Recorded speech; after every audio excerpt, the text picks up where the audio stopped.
Loud. Okay, I think it's good. Okay. Um, Welcome everyone. We wish to acknowledge and honor the Miami, Delaware, Potawatomi, and Shawnee peoples on whose ancestral homelands and resources Indiana University Bloomington is built. My name is Ana Carneiro. I am a playwright and a director, and I teach playwriting here at IU Bloomington, and I run the MFA in playwriting program. I'm also the founder and artistic director of the Babel Theater Project, and which makes works at the intersection of languages, cultures, and disciplines. This panel is happening in the context of At First Sight Festival of New Works, which is a festival that happens every year and that focuses on new works happening on campus and beyond, and is curated by me and my colleague dramaturg Sarah Johnson, whom I don't know whether he's here today, but will be here in a spirit if not. And it's produced. Hi, Sarah. Okay. Hey. Hey. And it's been like a really intense week of event. And if you want to know more, I'm gonna put some info in the chat. Without much more, ado, I'm very excited to welcome today three amazing women and very well known in the field of climate justice activism in theater. And that is Theresa J. May. Hi, Teresa. Chantal Bilodeau. I hope I'm pronouncing your name correctly. And Molly Braverman. Hello, Molly. So our meeting today is called Theater and Climate Justice, What Now? And is also happening in the context of a class that I teach, Devising Climate Justice. For today, I asked each panelist to speak for around 15 minutes. And then we're going to have an open conversation. So save your questions for later. And we do want this to be interactive. But I thought it would be useful for us to hear from each of you first. So I'm going to start with Theresa J. May, and I'm gonna read Theresa's bio. So Theresa J. May is a playwright, director, and a professor of theater arts and allied faculty of Indigenous and Environmental Studies at the University of Oregon. She teaches native theater, eco theater, and performance courses. She is the co-founder of the Emus Eco Drama Playwrights Festival and author of Earth Matters on Stage, Ecology, Environment, and American Theater, which lays out her theory of eco-dramaturgy. Her play, Salmon is Everything, community-based theater in the Klamath watershed, exemplifies her ongoing collaboration with indigenous tribes. Her current project, Blue Jays Canoe, tells the story of tribal climate challenges in the Pacific Northwest. Other publications include Kinship and Community in Climate Change, Tu Eres Mi Otro Yo, The Eco-Dramaturgy of Jose Cruz Gonzalez, and Prefiguring the Environmental Justice Movement in Hansberry Raising in the Sun. Black Theater Review 2024, and Beyond Bambi, Towards a Dangerous Eco-Criticism in Theater Studies, Theater Topics 2014, and others. And I'm going to post this bio in the chat. Folks want to check out the publications. And without more ado, welcome, Teresa. Thank you, Anna. It's always weird to hear one's own bio read aloud. So anyway, I never expect that. So thank you so much for having me. I'm so honored to be here with you, with your students, with your colleagues, with Chantal Bilodeau, whose work I've admired for so long, and Molly Braverman, who's also a star in my life. Yeah, it's just wonderful to be at this point where we are having these conversations. Because when I was a student in drama classes, 30 years ago, these conversations were not being had. So some of what Anna asked me to talk about was that journey that I've taken from like, duh, I'm a theater artist and I care about the environment. What should I do? To now being a person who collaborates with Indigenous communities and, um, you know, stuff. I want to acknowledge first that I'm on Kalapuya Ilahi, which is the traditional homeland of the Kalapuya people. They were dispossessed of their land by the United States government in 1858, and they were moved to the Siletz Reservation. We have 9 confederated tribes in the state of Oregon. The Siletz Indians is one. The Grand Ronde tribe is another. Confederated Tribes of Grand Ronde. So what happened was the over, 50, 60 different tribal and language communities in the state of Oregon were kind of consolidated into these tribes that have people from various different heritages and sometimes different language groups. So I want to honor the Kalapuya people. I always am so like profoundly touched by acknowledging that wherever I am, that it matters. And some of what I hope to kind of point out today is that that's the first step, to make that acknowledgement. And then there's what comes next. How do I live differently given that I know that story? Like Thomas King says, once you know the story, you can't not pretend you don't know the story, right? So anyway, I'm going to share my screen and share a little PowerPoint. Okay, hopefully this will work. And just, yeah, is that, you see the screen? Is that on, Anna? Okay, great. Yes, it is. So anyway, now I need my little thing to make it go forward. Sorry.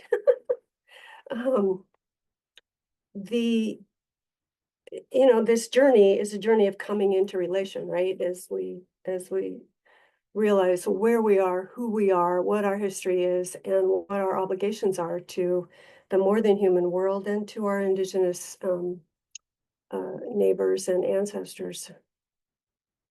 Okay, come on, go forward. Come on. Why is it not going forward?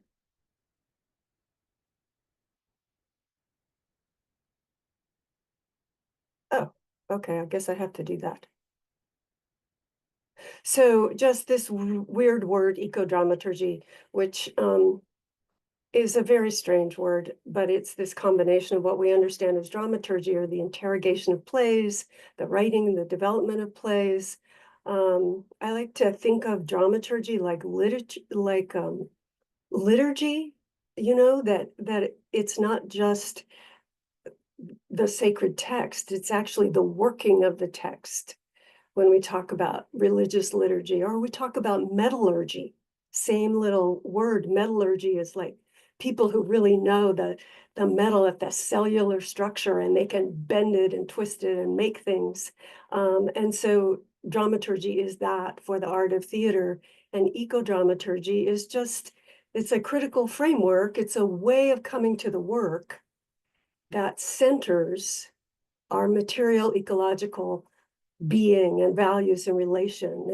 It's playwriting from that position, directing from that position. It's the whole field of design and green scenography and material practice, and also critical analysis. You can look at any play. It doesn't have to be about climate change or about the environment.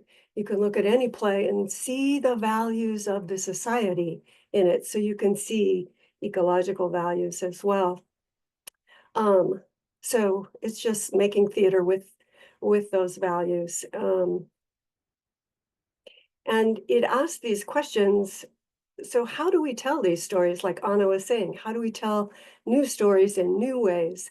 And one of the reasons that I admire Chantal's work over the years is that this is what her work is wrestling with. How do we tell the stories of environmental impact that happens over geologic time, not just human time?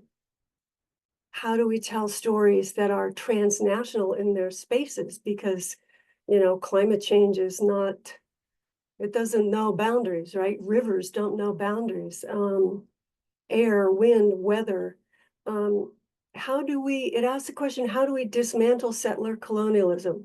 How do I, as a non-native playwright, approach that project in myself and in my work? How other systems of ecological violence, how do we bring them to the stage in a way that doesn't reinscribe them, right? In a way that doesn't repeat the harm by just like telling a story of harm. So how do we tell stories of healing that acknowledge the impact of colonialism over time? How does it complicate our relationship with technology? How do we tell those stories? And I think you read, No More Harveys. So there's an AI kind of person in that play. There's a conversation with technology, and how does that make us more human, make us less human, and impact our relationship with the natural world? How can theater reveal this truth that places and people are permeable, that who we are doesn't stop at our skin and the environment doesn't stop on the outside, that we're a fluid continuum with the environment? Um, how do we represent animals? This is another thing, you see it in No More Harveys, but especially I'll talk in a minute about Chantal's other. I hope, Chantal, it's okay if I use your work as examples, because it's just such brilliant examples of this work. But how do we represent animals on stage when theater is a human art form? How do we represent non-human bodies? And then, of course, the whole area of material practice. What happens to the material that we use? It's a material art form. How do we care for that process? So that's the project of ecodramaturgy. And it really started with the EMOS Ecodrama Playwrights Festival, which now is like in its 7th or 8th iteration at Ohio State University next year. But this is really just a new, we thought, well, how do we start calling forth new work? Years ago, my husband, Larry Freed, and I had a little conference on sustainable theater practice in Seattle and worked with the hazardous waste, Metro and the Department of Ecology funded it. And it was mostly conversations about material practice. And we kept thinking, what about the stories on stage? So then in 2004, we started this festival that then has grown and continued. And you see down here, Chantal's play Sila was one of our best plays or first place winners, and some others that you might be familiar with. And we always have a guest artist and we have a guest scholar.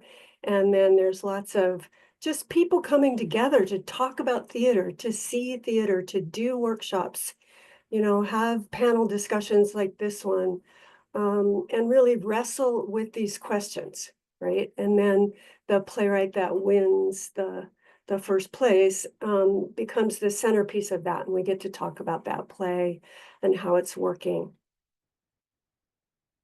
So some of those questions, once you get into like, okay, we're actually going to do this play, then the questions get harder, right? That it's like you take a play like Chantal's Asila, which I dearly love, and all of a sudden you have to see the world from a hemispheric point of view. This is not about North America or the European Union in its worldview, it's about the Arctic. And there's a transnational Arctic circumpolar sense of place located in the specific place of Baffin Island. So then you have, the obligation to, well, where is that? Who are the people? Who are the people that are being represented? This is a play that has Inuit characters, that has Quebecois characters, Canadian characters. Some of the characters are loosely based on actual historical people. Shilawat Cloutier, who is the Inuit activist who sued the United States on behalf of Nunavut and other Arctic indigenous nations for, violations of human rights. Tanya Tikak, there's a central character who's a vocal artist similar to Tanya Tikak, who is an Inuit throat singer, as well as jazz artist. So it's like the demands of cultural competency suddenly become, large in a play where the demands of ecological competency are also large. You have to learn the science to do the play. And then, it talked about this question of how do we represent animal kinship? And, do we make an object? Do we make a process? Who speaks? And Chantal's brilliant, it wasn't really a way, it was a way through this question, a way to live with the question. Because we can't know them, right? You can't just make a thing and put it on stage and have it talk. So she approached it through the stories of an Inuit elder who's also in the play. An Inuit elder character who's telling stories, and then the bear becomes a kind of seamless expression of that cosmology, of the Inuit cosmology.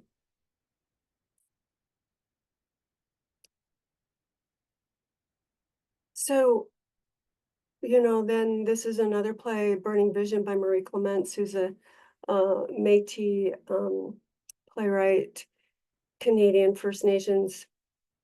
This whole question, which Sela does as well, ask, how do we represent these relationships across time and space? How do we show that what happened in 1920, when some white people first discovered uranium in Great Bear Lake in the Northern Territories, how do we tell the story that not only did that become the bomb that destroyed Nagasaki and Hiroshima, but it also created a whole generation of widows in Great Bear Lake because of the workers, the Dene workers who got cancer from working with those bags of uranium. I mean, that's a huge story of environmental justice, right? And your mind just sort of explodes with, well, how do I write a play about that? Marie Clements approaches that through these circular stories that interweave and only make sense really when they're on stage. You read it and it's like, oh, this is a difficult play. But once you put it in space, you start to see, these are these impacts across time and space, which is a very, it's an indigenous perspective that we are linked to our ancestors, but also to our neighbors across time and space. And then, there's the question of, by putting ecological harm or climate injustice on stage, do we reinscribe the harm? So how do we heal it? How do we assert resilience? And this play does also a brilliant job of that. It doesn't avoid the impact, but the play ends not with dystopia and disillusion and destruction. It ends with community, with birth, with a commitment to a future that we share. So I'm going to check the time here because I don't want to know I've already been talking too much. Oh, okay.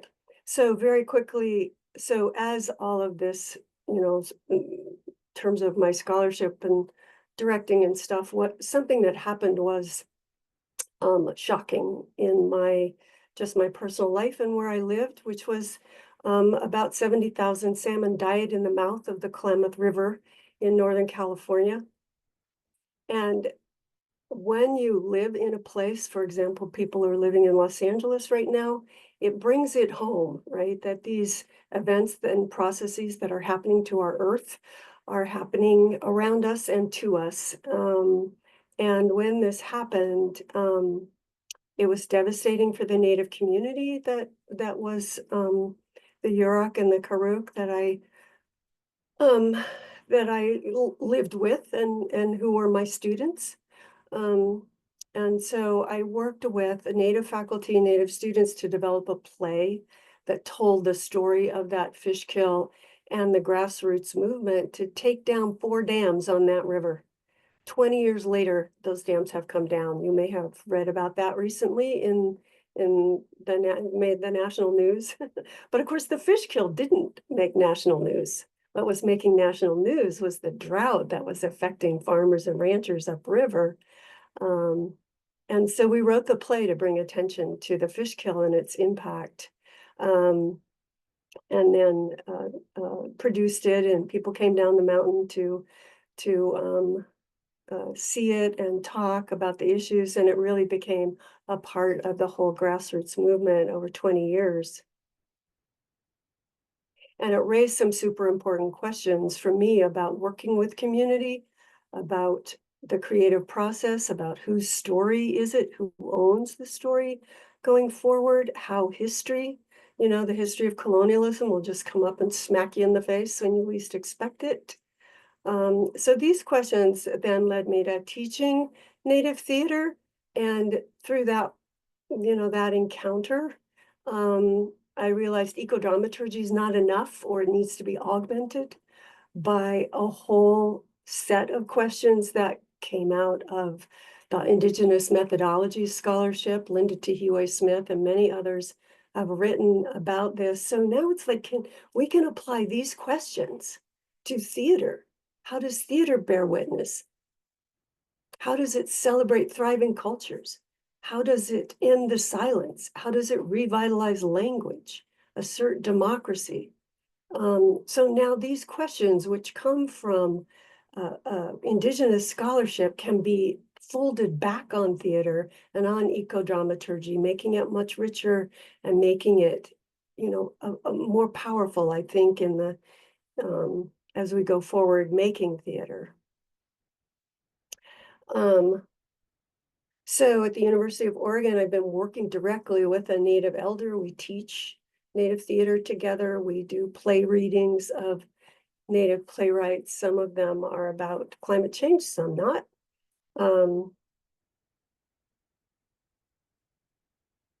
And so, just to kind of end here, this is a picture of the river, the Klamath River, now that the dams are down. And, when we think, oh, well, what does theater really do? Theater participates in grassroots movements that do affect change over time. So I love this quote, which I'll end with, by Monique Mojica, that theater can, by performing possible worlds into being, we can transform stories that we tell ourselves and project into the world that which is not broken, that which can be sustained, not only for Aboriginal people, but for all people of this small green planet. Oh, the screen has stopped sharing. All right. So thank you. And Anna asked me to kind of throw a hoop around, the big idea thing. So really look forward to the discussion. Thank you. Thank you. And now we're gonna welcome Chantal. Chantal Beludo is a Montreal-born New York-based playwright and translator, and the founding artistic director of the Arts and Climate Initiative, which is an organization that uses storytelling to foster dialogue about our global climate crisis. She is co-organizer of the Climate Change Theater Action International Festival. She is writing a series of plays that look at the social and environmental changes that are taking place in the 8 Arctic states. In 2019, she was named one of the 8 trailblazers who are changing the climate conversation by Audubon magazine. Welcome. Thank you, Chantal, for joining us. Thank you, Anna.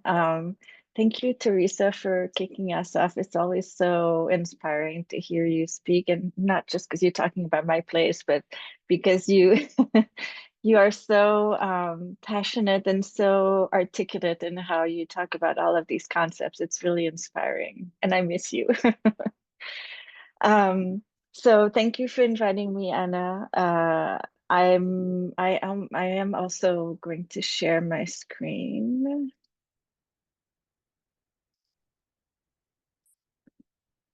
Here we go. All right. So I'm going to check the time. I'm going to tell you a little bit about my journey. I'm a playwright and an artistic director. This is a photo from a great artistic artist residency that I was able to do several years ago around the Svalbard Islands, which are halfway between Norway and the North Pole. And this is the boat we were in for about 10 days, which is interesting to live in such cramped quarters for a number of days. The explorers were used to it, I guess, and they did it for years at a time, but for us, it was very novel and somewhat challenging. So I started my playwriting career as any playwright, writing about a number of different things. And then in 2007, I went to Alaska, and because I had a friend who lived there, and I went and visited, and this was a time when the climate change conversation was more present, I guess. It was just after Al Gore's first documentary, An Inconvenient Truth, had been released. So I was very impacted by the Arctic in general. It was my first time there, and also by how visible the changes were. And that's when I had the idea that maybe I could write a play about this at a time where everybody believed that you couldn't do it, that the climate change story was too big and it couldn't be written about, and anybody who tried was doomed to fail. But I have apparently my generation is the rebellious generation, which I learned some time ago. So I definitely have that in me. So I was like, okay, I'm going to prove that it can be done. Something that so my orientation, I guess, was something that I realized early on was very present. These are magazine covers from the Washington Post magazine that they released. They released in 2019, and these are all covers of stories about the climate crisis. And as you can see, they're all very depressing. So, and that represents really to this day, that represents the stories that we hear most about climate, which is disasters. And of course, we need to hear about these things. But if you think about the cultural stories, what you see in film, in books and fiction, in plays, it's mostly post-apocalyptic stories and dystopian stories. And I felt that I couldn't, for one thing, I couldn't write a play and spend hours and hours in that kind of world, because for me it was too depressing. And I also didn't want to put that forward. I wanted to put forward something that was more empowering, I guess. And so then I thought about this concept, which is on the left, the pyramid, the one called ego, is how the human species has thought of itself until very recently, which is that we're the apex of all species, and we're the most important. You know, every other species in the planet in general is here to serve us. And the circle frame is where everything is related, where we're all equal, we're all interdependent, and we're all in relationship to each other. And so if we were going to move, you know, and these frames are very, they're not always, they're so ingrained that we don't think about it a lot of the time. They're not like, it's not like we're walking around thinking, oh, I'm better than everybody else, but they're sort of part of everything we do and how we think. And so I was trying to figure out, okay, if we're gonna have a different frame, then what does that look like in a play? How does that look like on stage? So as it was mentioned, I decided to, I mean, first I thought, oh, I'm gonna write one play, and that was Sila that Teresa talked about. And as I was writing this play, I realized that one play wasn't enough, that I wanted to write more.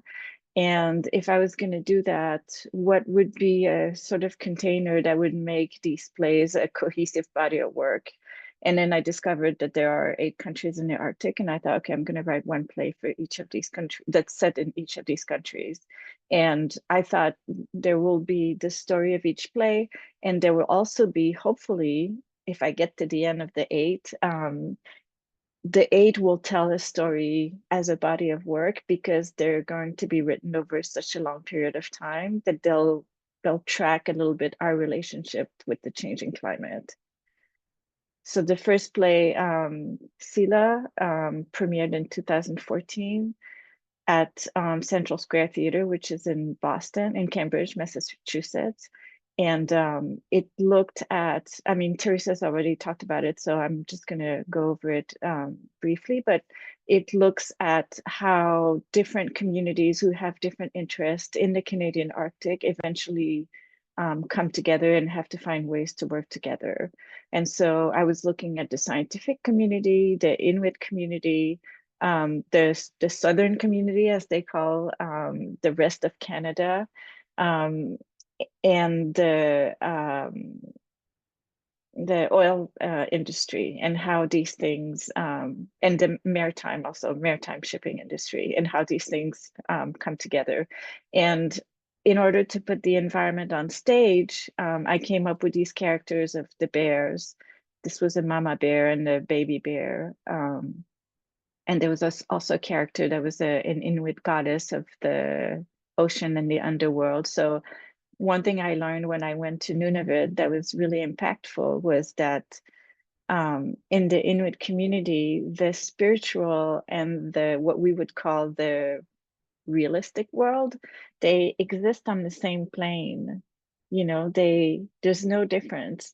And so I thought that was fascinating. And it's a little bit also how I like to think of the world. You know, it's like the story and the empirical evidence can exist at the same time. It doesn't have to be one on a higher plane than the other. And so that's what I was trying to do with this play. Then I wrote Forward, which is set in Norway. And while Sila, I say that Sila looks at interconnectedness on the horizontal plane across the land. With Norway, I tried to do something different, which was to look at interconnectedness on a vertical line. So the story takes place over 120 years. There's 2 stories. There's the story of Nansen, who is a Norwegian explorer who tried to reach the North Pole. And then there's several different stories of people at different times in Norway who appear in one scene and then never appear again. So it covers that covers the 120 years, and then those stories meet at some point. And again, the woman you see, the actor you see in the middle in the white dress and the sort of the blue makeup, she represented ice. She was the sea ice was embodied as a character. So again, it was about giving voice to the environment and seeing how how humans interact with the environment. Then the most recent play that was produced in Alaska in 2022 is No More Harveys. The first two plays have huge casts, like 8 and 9 actors. This one has 1. So I wanted to see, okay, you know, I can put a community on stage with a lot of bodies, and what does that look like if I try to do the same thing with one body? And as you can see to the left of the actor on the back on the whale, this is an Alexa, the Amazon virtual assistant. So the actor interact with Alexa throughout the play, and the whale doesn't speak, as opposed to Sila, where the bears were really characters. The whale is a character, but she doesn't speak. She's just there as a sort of a guiding spirit for this woman, and the woman interacts with it, and we learn a lot about the whale, but she's more of a presence than an actual character. Yes. So, and then the play I'm working on at the moment, which I did research for in 2024, is called Requiem for a Glacier, and it's set in Iceland. And the 2 photos you see are photos of a particular glacier named Ok. And as you can see, in 1986, it was still pretty big. And in 2019, there's almost nothing left. The glacier was officially declared dead by a glaciologist a few years ago. And there's a group of anthropologists from the US who worked with people in Iceland and created a memorial for that glacier. So they held a ceremony. They put a plaque near the glacier, and that's sort of the inspiration for the play. Like, what does that look like if we memorialize something like a glacier, you know, something in a natural world? We're used to memorializing humans, but what happens if we do it for natural features? So then all of this work led me to create an organization called the Arts and Climate Initiative. And this was a way, it was, you know, again, back then there were not that many artists doing this kind of work. And I kept looking for things that I wasn't finding. So I decided, okay, I'm just gonna, if I'm looking for them, probably other people are too. And so I'm just gonna create them. So what we do live events. This was a show that we did in Central Park in 2021. So just coming out of the pandemic, and it was a guided walk through Central Park with performances tucked away in little nooks in the park. It was one of the greatest experiences that I have had putting this show together. We tried to do something again like that late in 2023, and everything had changed. It was much harder to try to get a permit from the city to be able to perform in the park. I got scared because this was the summer in 2023 when the smoke from the fires from Canada blanketed New York, and this was just going to be one day. And I thought, oh my God, if it rains or there's something like that, it's this one day, and we can't, that's it. If we miss that one day, the whole thing is wasted. And so I was not able to recreate something like that, but I have good memories of this show. Another thing we do, this is a photo of a panel conversation with 4 women who are climate leaders. That was part of a show we did in 2019. So we have some of these conversations live and sometimes online. And also I created this workshop think tank called the Arts and Climate Incubator. And again, this was definitely something I was looking for. I wanted to be around other artists of all disciplines and talk about, like, do essentially like academics do, right? They get together and talk about the things they're working on, and then that like makes the field better. You make friends, you make networks. And I'm like, well, we have to be able to do that for ourselves. And the thing that was fun was that the first time I publicized it, I publicized it for artists, and then people were like, I'm a scientist, can I come? And I'm an activist, can I come? And so it's really open, and it makes for incredibly rich conversations, particularly because people are from all these different, have all these different backgrounds and come from all these different fields. And then finally, we have co-organized gatherings. So this is even bigger. In this case, this was with the National Arts Center in Canada, where we helped organize a gathering for about 30 arts leaders.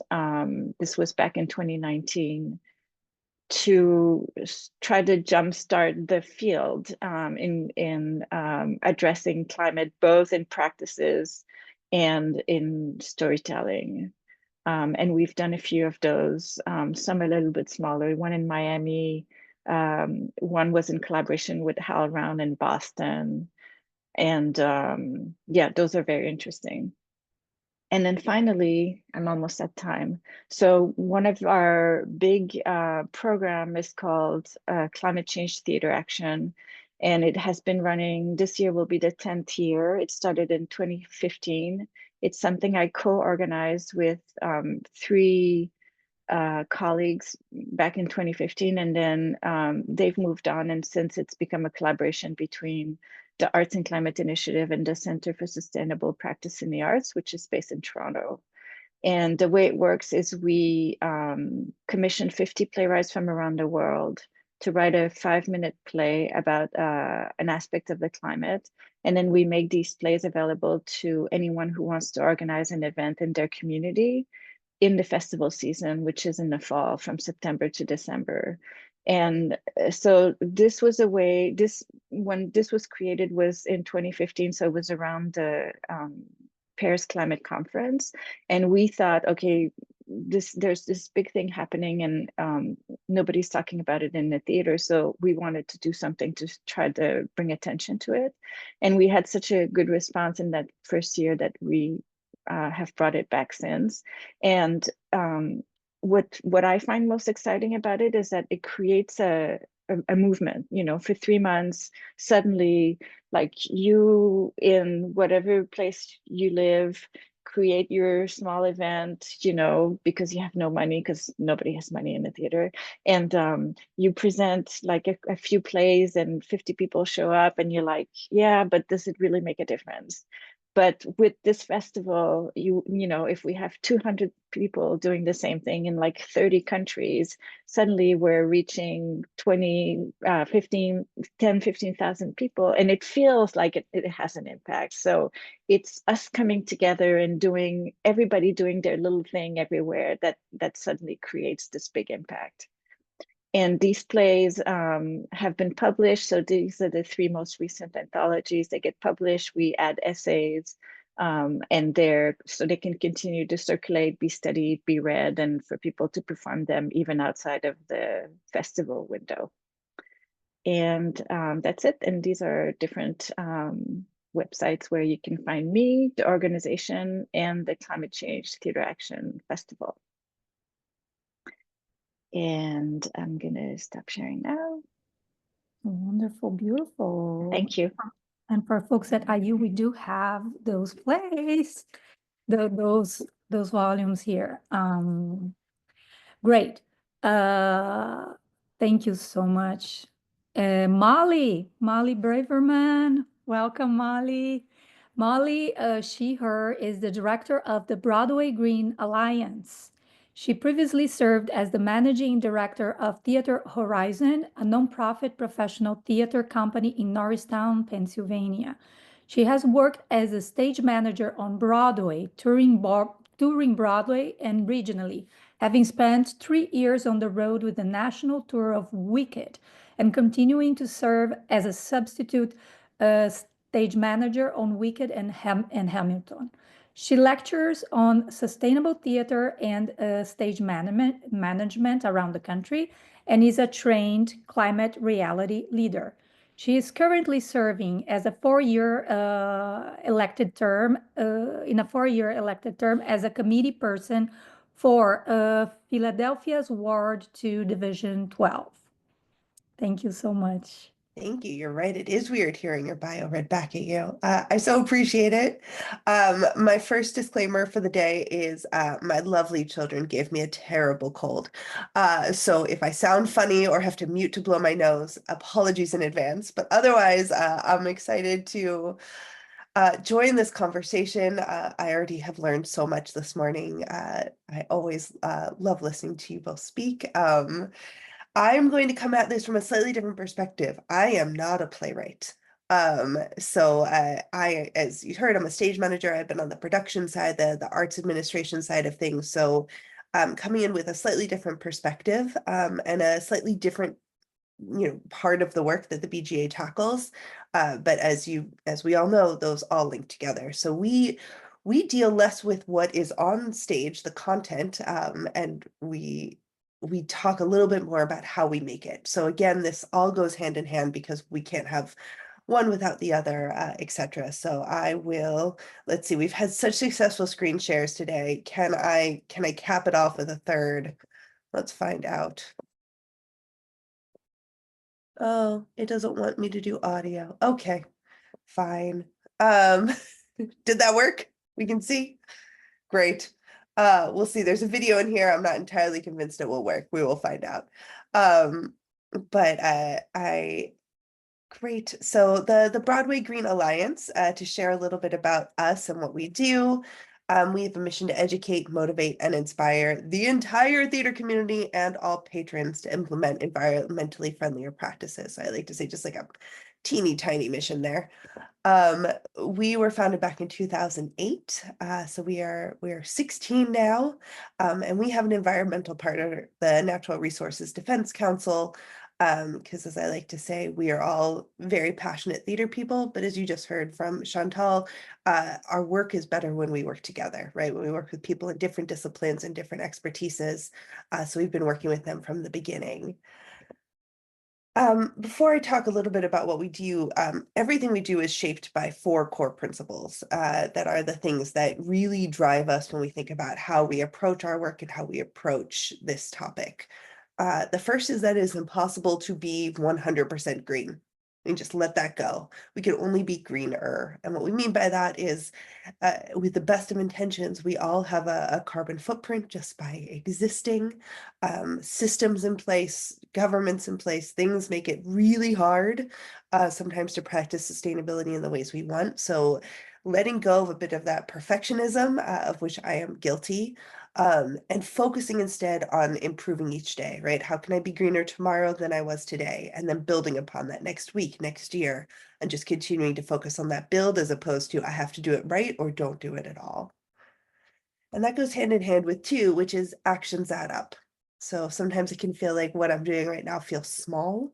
I know that feeling, but trying to remember that we didn't get to this place that we're in right now because of just one big bad action. Honestly, that would be easier. We could just go tackle that one. Nope, it's harder. It's millions of decisions and actions and moments that got us into the mess we're in right now. And so therefore, but conversely, it's that cumulative impact that's going to help to work us get out of it, right? So those actions do add up. Number 3, we take a yes and approach to climate action.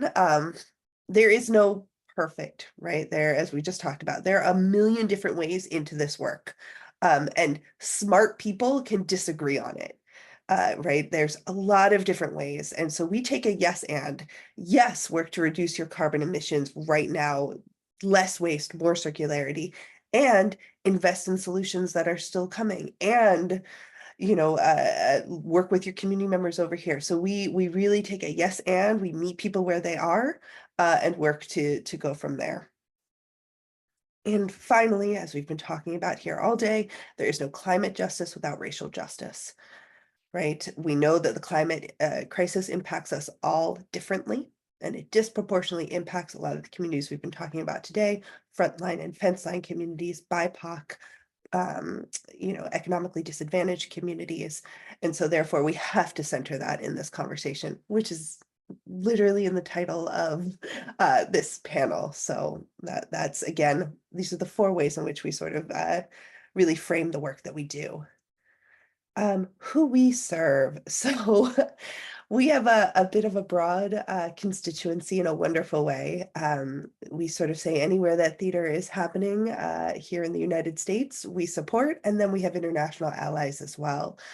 So we help folks on Broadway, touring Broadway, off Broadway, in colleges and universities, K through 12 theater programs, and regional. As I said, just everywhere theater happening, we are there.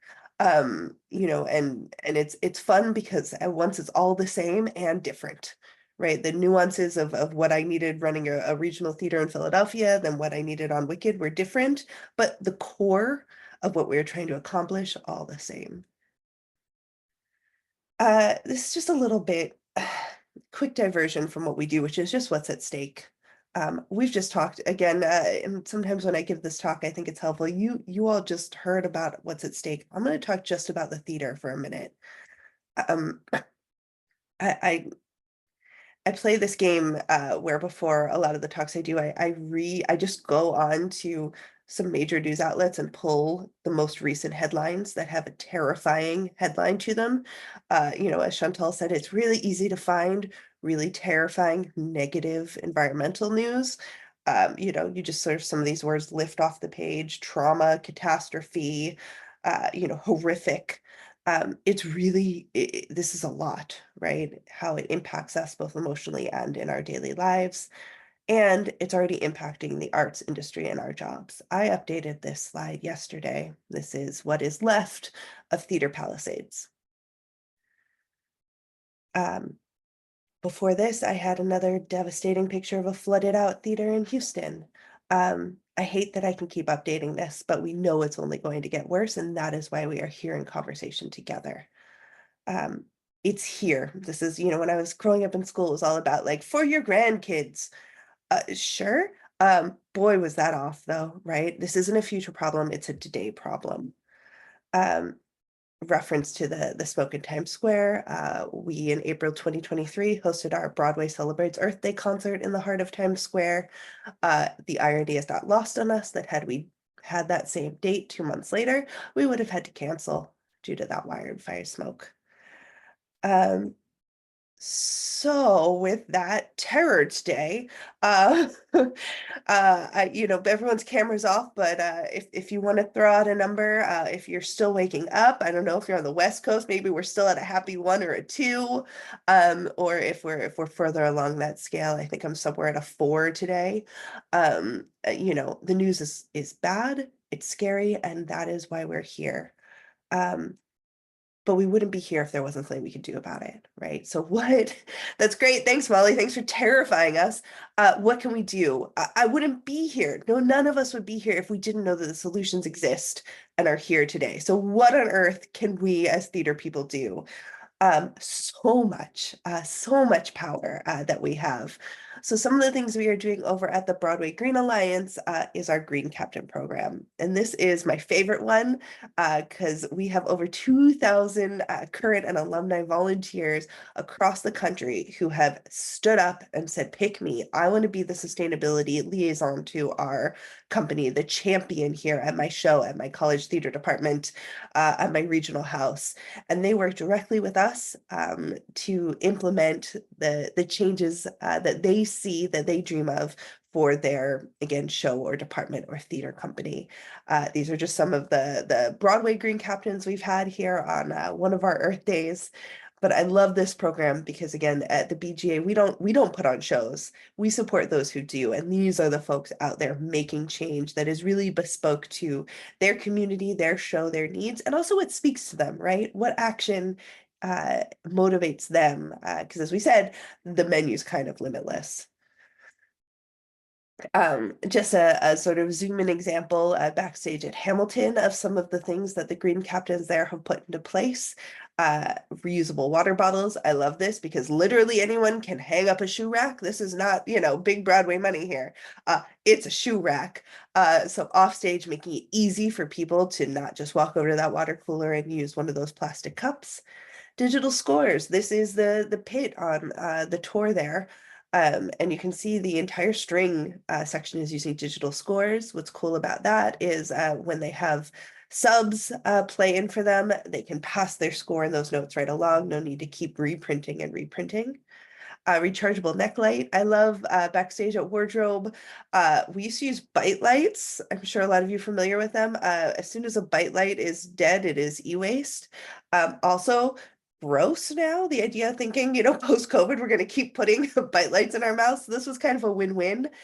Those are done. And as this wardrobe person told me, it was wonderful. All of a sudden, they could speak during quick changes. So I love this example because sometimes sustainable solutions get a bad rap that they cost more and are worse and harder. Here's something that is more budget friendly and in fact made the actual job backstage easier, right? It's not all just expensive things. And digital call board, I love pre-pandemic. I, as a stage manager, never would have been able to get this through. Everyone sort of had a fear of digital. We've really moved, I think, into the next phase of being able to use digital tools. Resources, another thing the BGA has is resources. I'm really excited for this slide because we just launched this today, our brand new updated toolkit for behind the scenes. Thank you. Long time coming. So please go check it out. You can't see there's a screenshot, but it is now interactive. Each section, so as you're going through doing your work, has a checklist that will save your check marks. I didn't even know we could do that. And so really, again, getting into this, everyone backstage has power to implement this change. More resources. I throw this one out, our theatrical material reuse, recycling, and sourcing database. This is our national map, so you guys can find places in your community or wherever you wind up, booking that job. And this is a living map. So if you're doing some work, you're like, oh my God, you didn't know about this? Email us. We keep updating this. It's really there to be a tool to make this work as easy as possible. These resources are there. And we also have really awesome case studies on our website as well that dig in so you can see it in action. Events and calls to action. The other thing that we do at the BGA is use our platform as theater artists to talk about climate. I know this is something you are all thinking about from the playwright perspective, which I love learning more about. And we do this sort of broadly across the theater, again, knowing that we are storytellers, that the special sauce we can bring to this is joy. Chantal, I love that so much when you talk about that, which is the solutions are here. So you can see this is our Earth Day concert. It is joyful. I like to say we hook them with musical theater and then talk about climate. And so that is some of what we do at the BGA as well. Now we're just going to get into lists. We have in-office and reuse and recycling drives. So for those local to New York, we do a lot of keeping things out of landfill and in circularity. All of our programs keep things in circulation. The binder project is a favorite because you guys can adapt it anywhere. So if this isn't something you're already doing, you can, which is we just literally have a lending library of binders for all of those readings you do, the one-off workshops, etc. Come borrow a binder, use it, return it, or keep it forever. Just don't throw it out.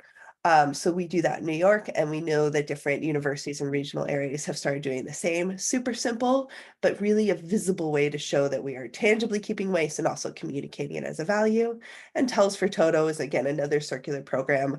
We collect old towels and sheets, towels especially from shows that are used by Wardrobe, and then repurpose them to New York City animal shelters. Getting loud. It's just an excuse for this picture because I love it. This is a fabulous group, student group, Epic Theater that performs with us on Earth Day. Again, just talking about it. We are, the more we talk about it, the more you bring it up in first rehearsal, the more you talk about it, before you hit strike, the better. Getting loud. And then we still have more. We have our New York City Theater Greening Grants. So these are micro grants we give to off-Broadway and itinerant companies in New York to implement those, sustainable initiatives that do cost a little bit, that do need a little seed money. We have our College Green Captain Award, she says, planting the seed for our College Green Captains. That is a really easy lift to apply. And if you win, we publish you everywhere. So again, lifting up the folks who are out there doing this at the academic level. Doing that right now. And our theater climate pledge, to Teresa, we were talking about at the very top of the call. This is for folks outside of all of those other categories I talked about, you know, so this is for community theaters, grade school theaters, dance programs, all kinds of folks who are interested in doing this. We have a pledge that a growing number of again, schools, studios, groups are taking that say we're going to do at least one more sustainable thing per show and talk about it. Right. So it's sort of this yes, and we're going to do it and our audiences are going to know, and here's how we're going to broadcast it. And that's been really powerful. Okay, now's the moment. Could you hear that? No, bummer. Okay, I'm going to play it without music, which is way less good. But it has some fun statistics. So it's just 1 minute. I'm sorry to Oh, interrupt. no, I'm not. Anna, Yeah. if you change your settings as the host, you should be able to allow your participants to screen share with audio as well. Sorry to interrupt. No problem. It's not, I mean, there's Sorry, no I'm speaking in trying. it. I can't see that option because right now I have multiple participants can share, and then I go advanced sharing options and I can't really see anything related to audio. It's okay. You know what I can do? I will just put the video in the chat. Y'all can watch it later. It's not that. We'll make it easy. Just give some fun statistics from the past 15 years. So I'm going to end with what gives me hope, because again, we wouldn't be here if there weren't hope. Of course, the first answer is all of you, people who are having this conversation. I mean, Anna for organizing and running these classes, you know, Teresa and Chantal for doing this work for decades now, and all of you for showing up and being part of this conversation that can feel hard. And I know that might feel small, but it is enormous, right? So just the fact that you all are here giving this 90 minutes to this topic and not looking away. Our reach, right? As theater people, we have enormous reach. As playwrights, enormous reach. You know, just in the most recent season with data, 12.9 million attendees on Broadway, way more across the country, 18.5. And then according to TCG, we've got our regional spaces hitting even more, right? 10.4 million audience members. I love this, 69,000 performances. That is so much theater across the country. And those are just theaters that are in the TCG network, right? And then there's God knows how many more. We have enormous reach. You never know who's in that audience. You never know what they're going to walk away and go do in what industry. You know, the ripple effect that is unseen is enormous. A global movement. I like to call this my completely non-scientific, non-comprehensive list of all of the groups doing this across the globe. You'll see folks, you know, from all over, from, you know, in different languages. This keeps growing. And in moments when you might feel, oh, I'm alone in this rehearsal room, know that there are allies across the world. And the future, the picture of the folks who gave me this cold, you know, I liked, my little story is that my daughter Leah here was playing in her kitchen, her toy kitchen, right, and making me coffee with sprinkles as one takes their coffee, and then goes, oh no, I have extra, mommy, I'm gonna go put it in the compost. And I mean, just that small thing, right? I didn't grow up with compost, and the fact that she will never not know that. And I'm sure all of you have similar stories about ways that you're internalizing it and you're seeing the next generation do that, is what gives me hope. So I'll leave you, my thing to leave you with is one of my favorite things from Ayanna Elizabeth Johnson, which is the Venn diagram of climate action. I'm sure many of you are familiar with this, but thinking about what you're good at, what works needs doing, and what brings you joy. And in the center of that is your climate action, because it really is limitless. There's so much to do. Picking where to start can sometimes be one of the hardest moments, right? That inertia of, but is that enough? Where am I? Just start. Everyone's like, what's the number one thing I can do? Start, right? Pick one thing, put it in your play, you know, do something at home, whatever it is, get started. And that's it. And I will put the video in the chat to watch later. And thank you so much. Thank you. Wow, I feel that hope inside and the sense of community, and I kind of have the sense that this is the key for the hope, right? The sense of community of us being here, just sharing these ideas and experiences. I want to open up to Q&As. We do have half an hour, I think, somehow, like 20 minutes, half an hour. But I did want to maybe invite Teresa Kovacs, who's our interlocutor today, to maybe, share some ideas, resonance questions, or anything, and then we open to y'all.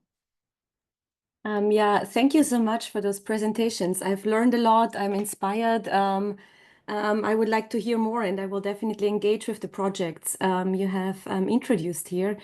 To briefly say something about myself and where I'm coming from. I'm a theater scholar, but I mostly work on German language theater. So I come from this kind of context. And for years now, I also wonder, and I engage with this question, what can theater do currently? And I work actually with a playwright and director, a Berlin-based playwright and director, on this long-term project where we go back to Brecht and reread his most important theoretical text, Buying Brass, or the Messingkauf dialogues, and ask, what do we find there? Is there an idea of a political, of a socially engaged theater that might also be a planetary engaged theater?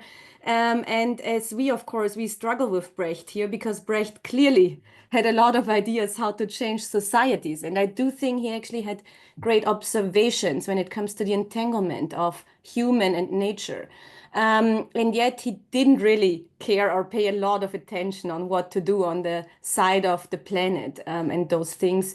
And Kevin Rittberger, the playwright, and we actually also started to interviews, to have conversations with theater makers who mostly work in the German context, not just directors and playwrights, but also stage designers, technicians, to ask them, what changes from changing the light bulbs that we use in a theatrical context to changing the materials, how we use things, to the question of what can we actually do to also maybe don't end up in a very didactic form of theater. And all kinds of those questions are things that I try to engage with, also with my students right now. What was interesting for me listening to the free presentations was actually what you, Chantal, brought up.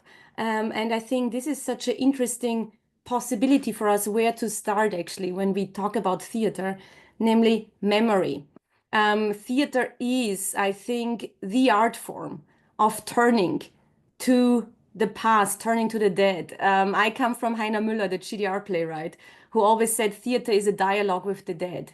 And I also think of a presentation my colleague Shannon Geig gave only 2 days ago, which was incredibly impressive because she talked of the figure of the woman who looks back on the catastrophe, who beholds, who is not willing to go on into a different, who actually takes the time, takes a moment to think about the past, to think about catastrophe. And this is a very hopeful gesture.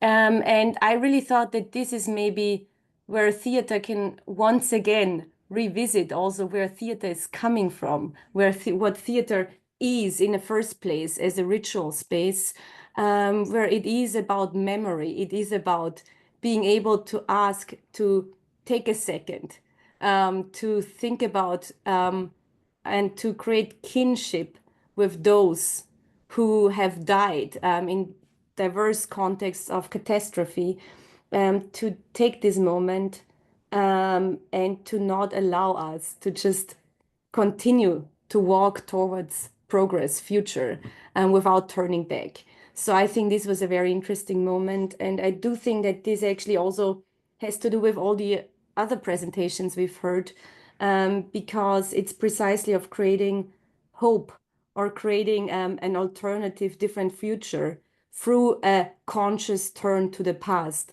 through taking into consideration that the present always contains past and future, and through using theater to make this visible, to actually explore forms and ways of how we can connect to past and future from a very conscious present. Yeah. Wonderful. Thank you so much. I'd like to, open to folks who are attending. If you have questions, you can put in the chat. Let me see. Actually, no, we have some things shared. And if you want to ask a question, please, I would ask maybe to turn your video on if possible, but if not, that's okay too.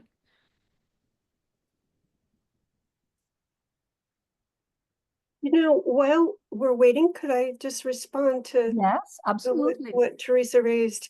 I think I also really love and admire Chantal's recent project, the Requiem for a Glacier, because it does some, or I haven't seen it or read it. I know it's still in the works, so sorry. But my understanding or my listening to that is that it does something that, as you said, Teresa, only or the theater does really well, which is create ceremony around memory and have us all, take a pause to pay homage, to bear witness. And it reminds me of the play, I think last year, or the last iteration of the EMOS Playwrights Festival, a play called Transmissions in Advance of the Great Dying. And one of the reasons I think that play won that year, as we were just coming out of the pandemic, there's a central character that's a kind of a spirit being whose job it is to mourn, to grieve species as they go extinct. And of course, that character gets overwhelmed as it comes into present time.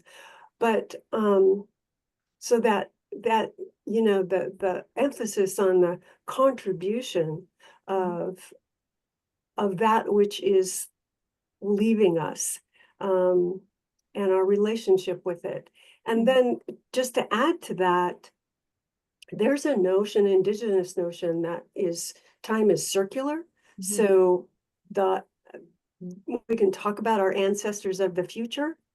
There's a rap artist, Allison Warden, who performed at one of the EMOS festivals, and her piece, Ancestors of the Future, calls on all of us to also be good ancestors. And so in that way, theater creates time as a circle, not as a line, right? And so some of what you're saying about remembering the past, we can also envision a future.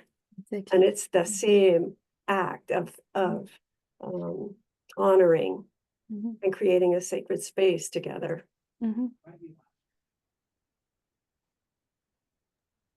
Thank you so much. We have a hands raised here. Yagmur Atlar, you wanna? Yes, please. Thank you very much. I didn't know whether or not to raise hand or write it in the chat, but yes.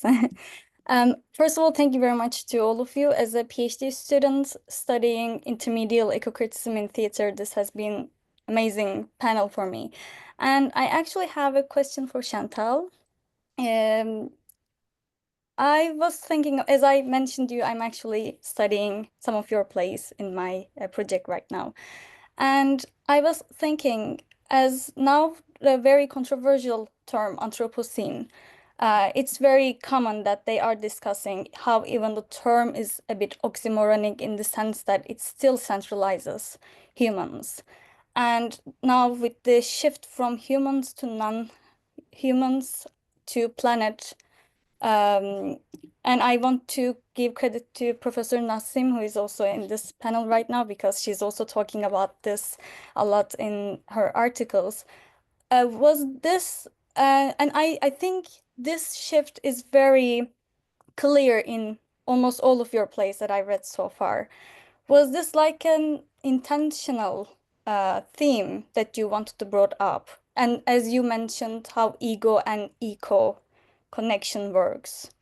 And I think it's a difficult job to interlace all these issues that addresses Anthropocene and how it's sometimes a problematic concept. And that's why I want to ask if it was something that you did on purpose or it happened naturally in your place, especially in Forward, I was thinking, due to the different layers that you mention in the play. Thank you. Yeah, thank you. So I think when I first started, when I wrote Sila, I don't think the term was very common yet, Anthropocene. I think it came later. So so it wasn't conscious. And I would also say that when I write a play, I can't apply sort of a theoretical concept to a play when I'm writing it. It's a different part of the brain. And so it's more, the things I'm doing are more based in instinct and feelings, I guess. Like I felt like I wanted nature to speak. I felt like I wanted animals to be present, and it was important to me that there be a relationship. It was another thing is like I feel strongly about mystery. Like modern society tries to explain away mystery, right? But it's there, and it's there for a reason, and I think we need to bring it up to the surface. So all these things are coming more from a heart place, you know, and then when it's done and it's like written and I can flip through it and I've done my job as a playwright, then I can look at it and somewhat and apply some theoretical concept to it. But there are people who are much better at doing that than I am, and so I usually rely on people like you or Teresa or Nassim to, you know, then look at what the theoretical concepts are that can be extracted from the play. I hope that answers your question. Yes, definitely. Thank you very much. And we have Michelle Moore. Hi, a fellow Green captain here, and so I had a question about the so just a little bit of background about me. I'm the paint and props supervisor here at IU, and my thesis work back in grad school was sustainability focused. And so this was a really cool panel to be a part of, so thank you to everyone who spoke. Molly, it's nice to see you again. Met you at USITT last year. Looking forward to seeing you again this year. And so I was really curious about this wonderful polar bear puppet that we were looking at pictures of earlier. And I was kind of wondering if you would be willing to talk a little bit about your relationship with the builders of that puppet, and if sustainability had a part in the creation of that wonderful animal on stage.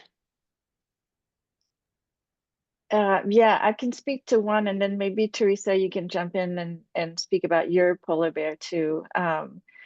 So the big one, the fully realized puppet, was built by Central Square Theater in Massachusetts in collaboration with the University of New Hampshire. So they shared the puppet because then they could share the cost, because apparently it was super expensive to build.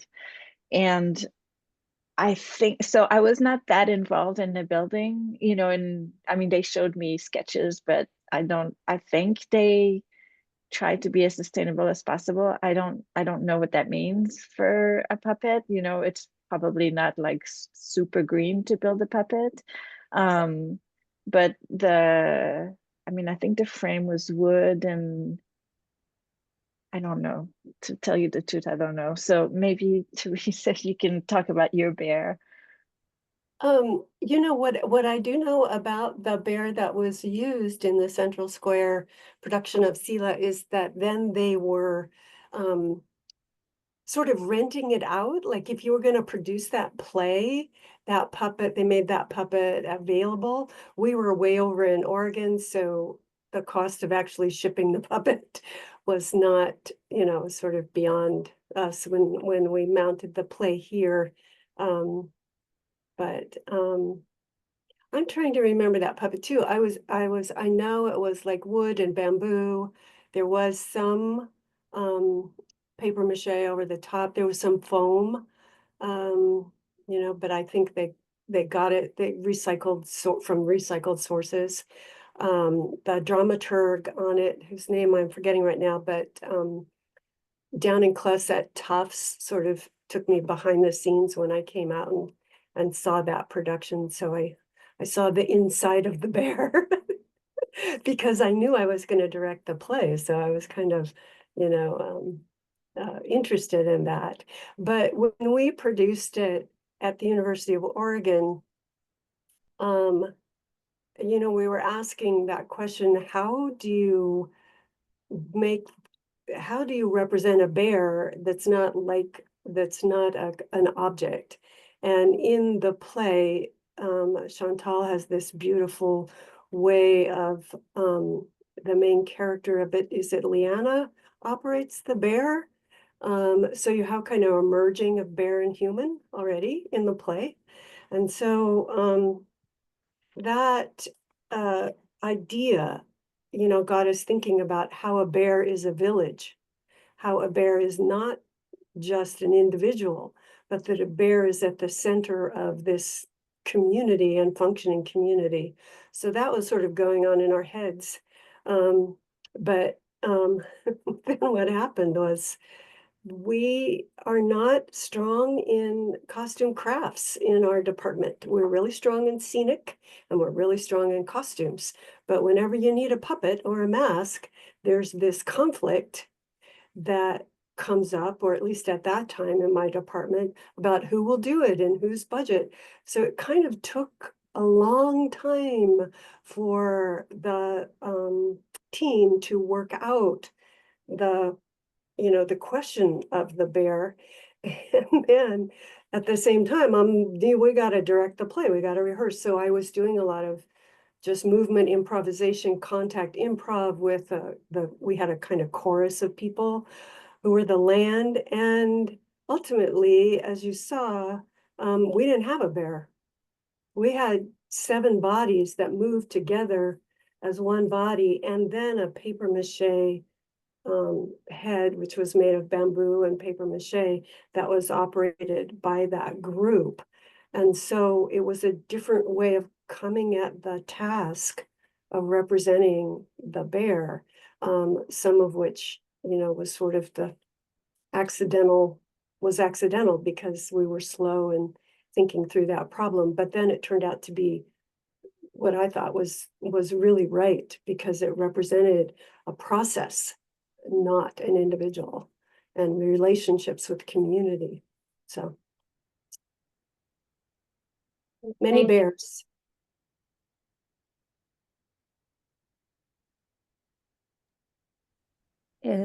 Do I see other responses, questions? I don't see any hand up, but if anybody wants to chime in. Okay, someone wrote something. As a relatively new theater artist, I'm curious about how theater can break out of its own bubble and connect with a broader audience. Some people are deeply affected by ecological and social issues, but may not be attending plays or following the theater discourse. How can theater engage these individuals and communities in meaningful ways? Is it just more about community outreach, like you all have clearly shown, internet virality, etc.? Great question. Who wants to I'll chime jump in? in first, just because we, being outside of the actual content, we take a different approach to this. I think you make a great point, which is some people are going to show up to talk about this and other people aren't, right? And so something that, I've heard said from a lot of fantastic, smart climate speakers recently is that, every job is a climate job. Every topic is a climate topic these days. Some people just might not know it yet. But that is definitely something we try to do at the BGA, which again is there's no shame, there's no guilt. If this is the first time you've ever thought about this, welcome. If you're not ready to think about it, okay, how can we bring you along? And again, sort of reaching people in different places. One way we do that is with sort of the celebrity of Broadway. And knowing that Broadway gets attention, and so people might be tuning in to a Broadway show because they love the music or whoever the performer is or whatever it is. Wicked is huge right now, and reaching massive people, a group of people who aren't coming to it maybe for climate, but how can we talk to people through those different channels, as you said, so that we are talking to a broader audience than folks who might come to the table if we are specifically saying climate, because also for some absolutely mind-blowing reason, climate has become politicized.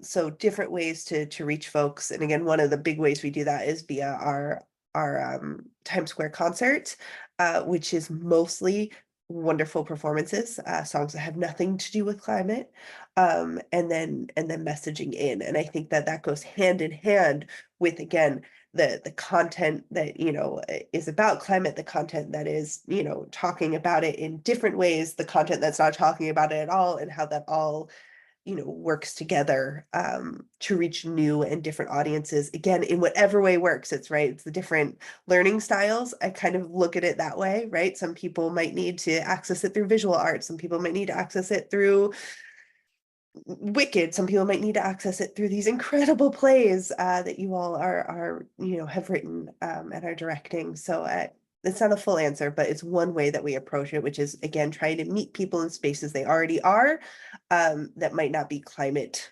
spaces already.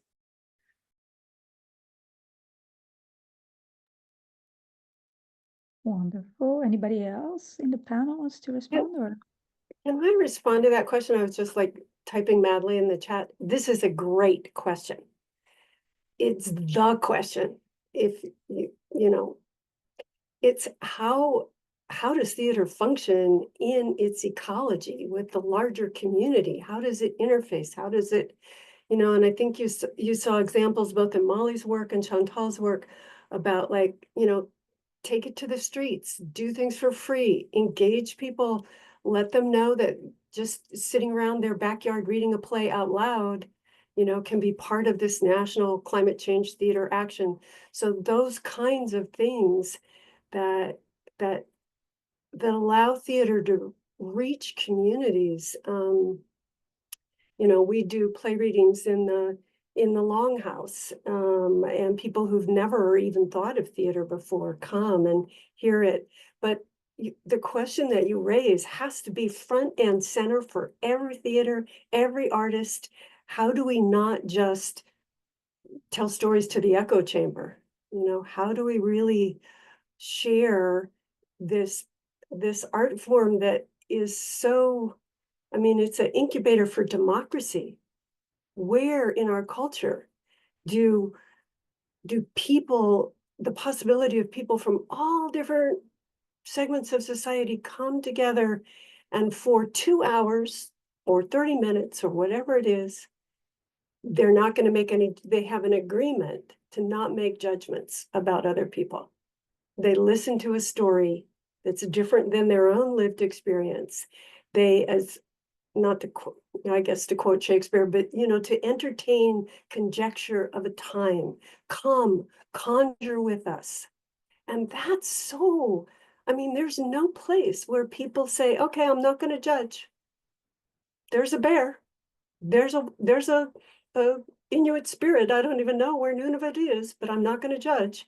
That's, I think, such a powerful democratizing tool.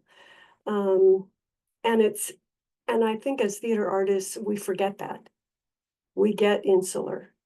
So it's man, take it to the streets. That's, speak to the streets, reach out, build alliances, community alliances. Sorry, I get passionate about this. No, I was just saying that it gave me goosebumps. I couldn't agree more. And one statistic I didn't have at my fingertips, but I think speaks to that, which is in a recent climate change survey, is 64% of Americans report being very worried or somewhat worried about climate change. But conversely, only 33% say they talk about it. And so I think always there is that gap, man, that's a rich gap to reach people in.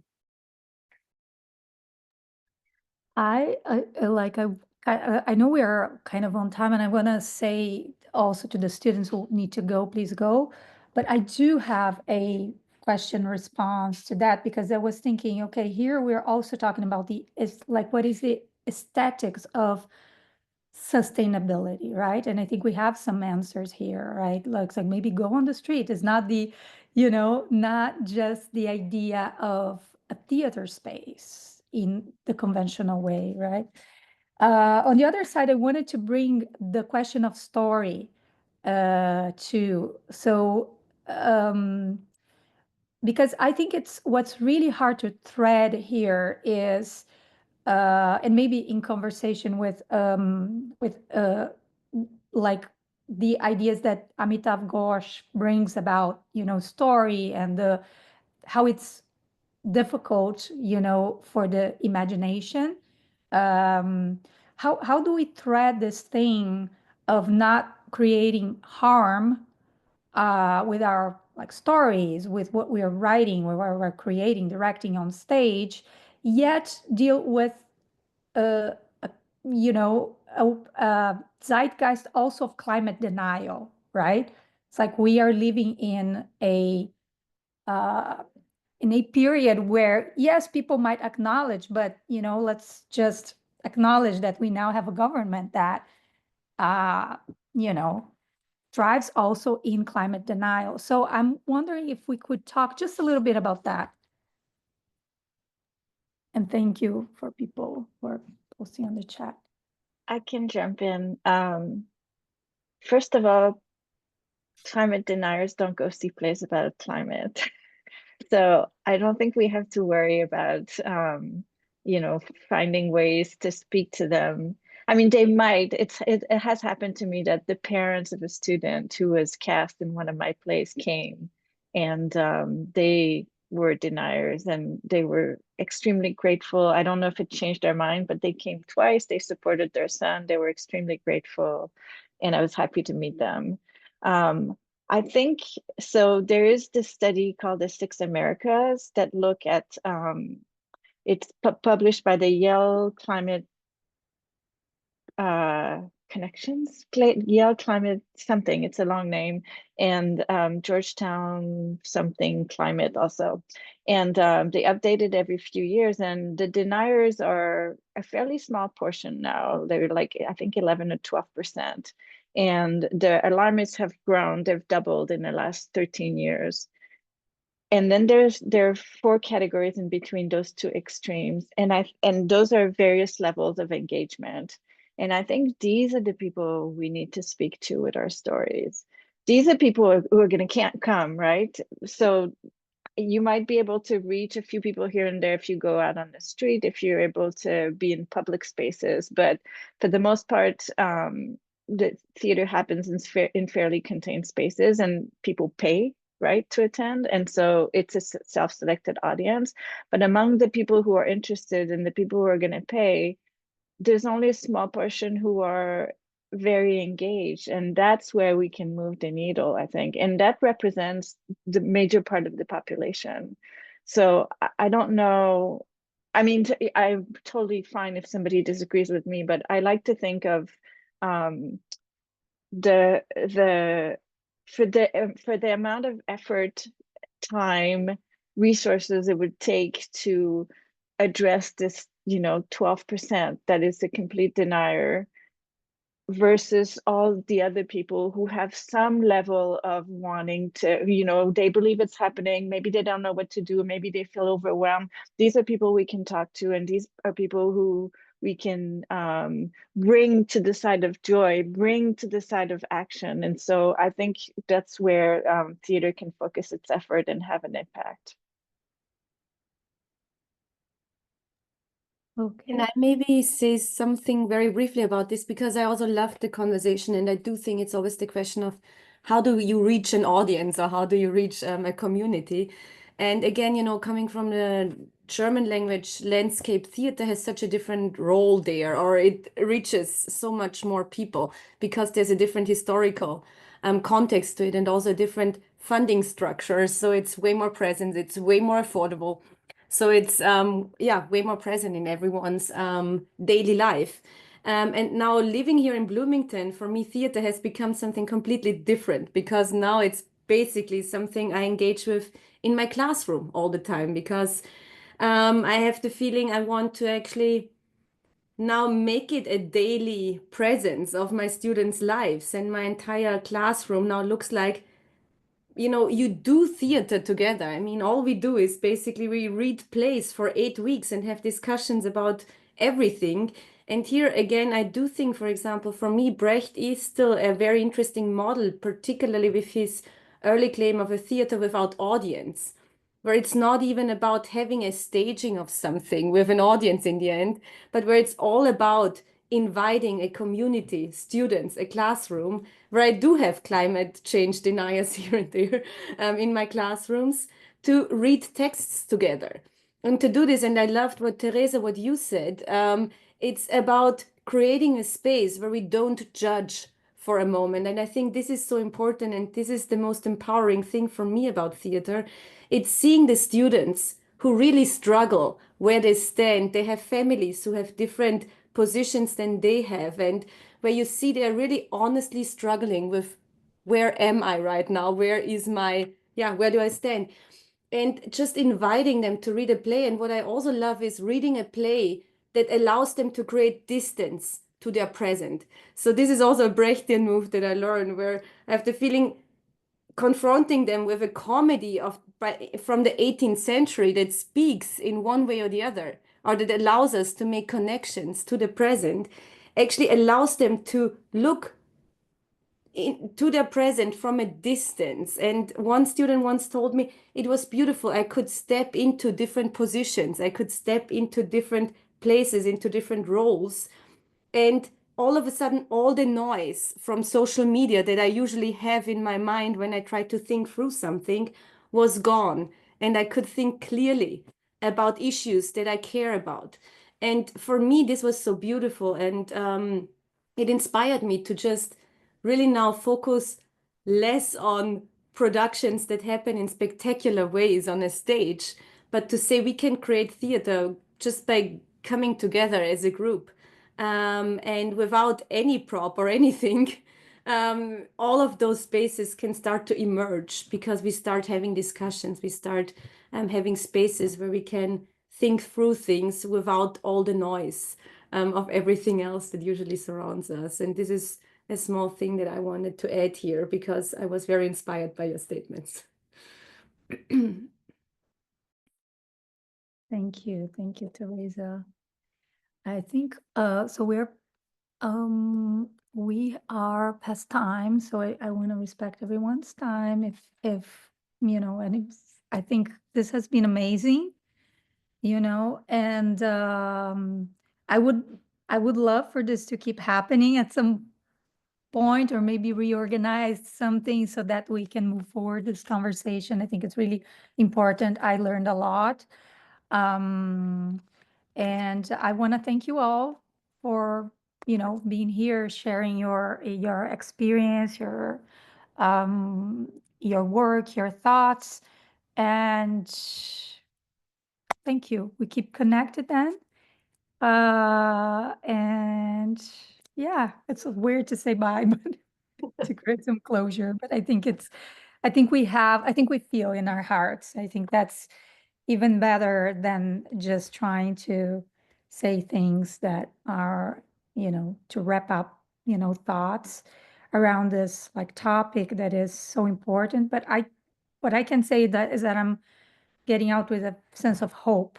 You know, I do have a lot of questions, but I have a sense of hope, and I think that's important. Thank you. Thank you, Anna. It's a really, you know, heartening. Certainly, I mean, I love talking with Chantal and Molly and hearing all the questions. It is a space, you know, of community, a space of hope, a space of shared ideas. And I'm just really appreciative of being here and for the inspiration from all of you. And we carry that forward into our work. Like, you know, Molly said, do one thing. And that might be read a play, you know. It might be go for a walk, but yeah, do one thing. And today this was our one thing. And really, really beautiful conversation. So thank you, Chantal and Molly and Anna and Teresa for making it possible. Okay, thank you so much, y'all. Thank you. Thank you all. Anna, if I may, I know that Fiona had a question that wasn't answered in the chat, and then I also had a question. Just for the sake of time, would we be able to email you and have those forwarded to our panelists? Yeah, I think so. Are you all agree with that? Yes. Okay, sorry, I did miss that. I was probably overwhelmed with like grappling all of these things and like buttons. But yes, we can share. I can share their email if that's okay, and they can email. Okay, Yeah, thank you. that's a really important question, Fiona. So thanks for raising it. Yeah, I'm happy to respond or stay. Oh, I mean, I am okay staying, but I don't want to like. What was the question? Let's see.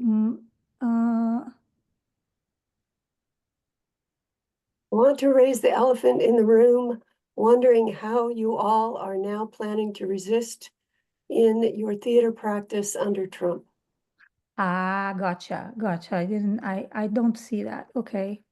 Does any, I think we could talk about this if you all agree or don't have to jump out, or if you want to respond, Teresa.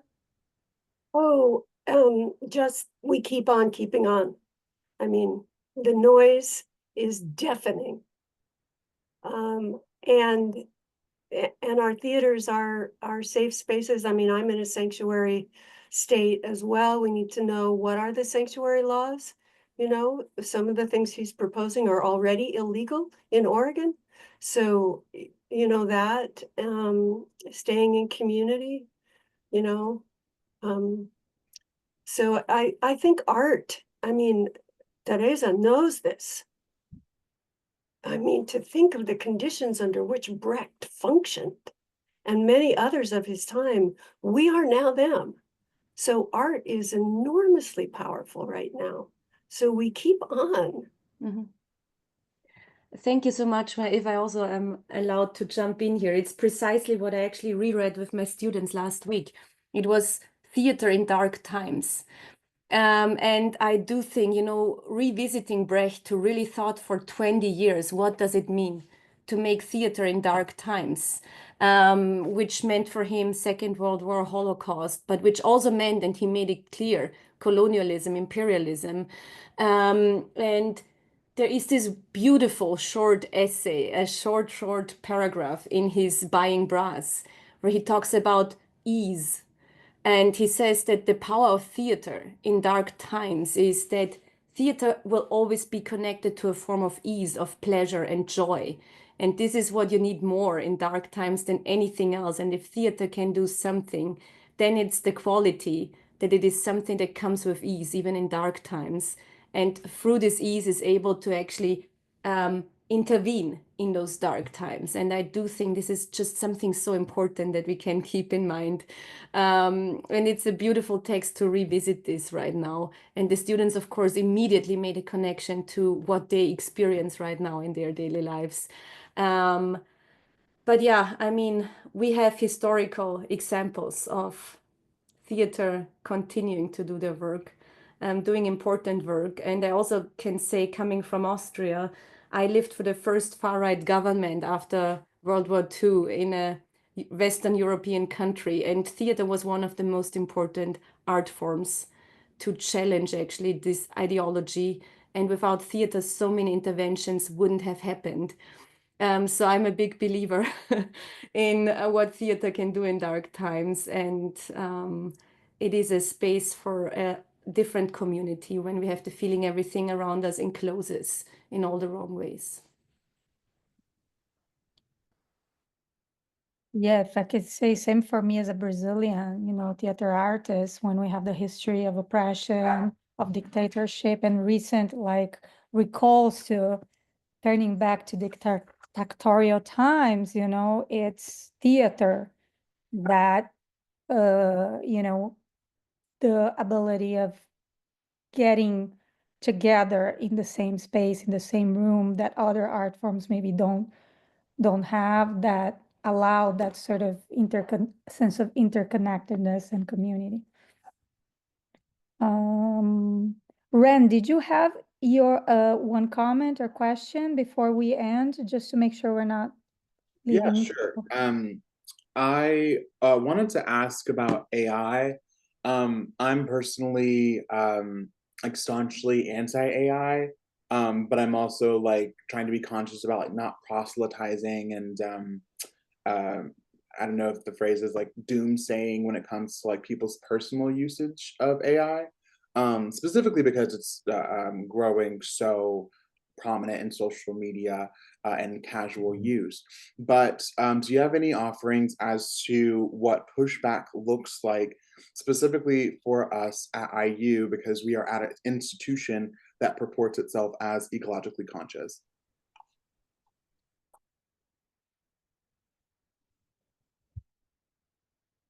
Yes. Who wants to jump in? I don't have an answer. I Okay. don't think any, I mean, no, I think it's such an important question. And it's yet another area that's moving really fast, alarmingly fast, to the point that I actually reached out because I have the same question. And I reached out to a colleague who's a climate reporter for the Washington Post who talks on policy. I reached out to the NRDC. I've been reaching out to a lot of really smart people saying, what do we do? Here's this thing that came in. I mean, I swear I blinked and all of a sudden it's everywhere. So can we actually get that train back in the station realistically? Probably not. Okay. Crap. Now what? Right? We read article after article that, you know, new gas power plants and I mean, horrible amount of energy, but here we are. So what do we do? And all of these incredibly smart people keep saying, I don't know yet. So I only offer that because I think you raise a really interesting question that I'm not sure there's an answer to yet. So like a lot of climate issues, it's sticky, it's complicated, you know, and I too am searching alongside you for the right path forward in yet another new area that we have that could maybe do some good, but certainly is doing bad. Once again, there's no perfect. So that was a non-answer to say, yeah, I share your question. Yeah.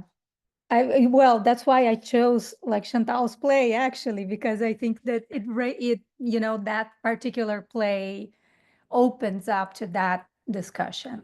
So I want to thank you again, this coda of a panel. I think it was so beautiful.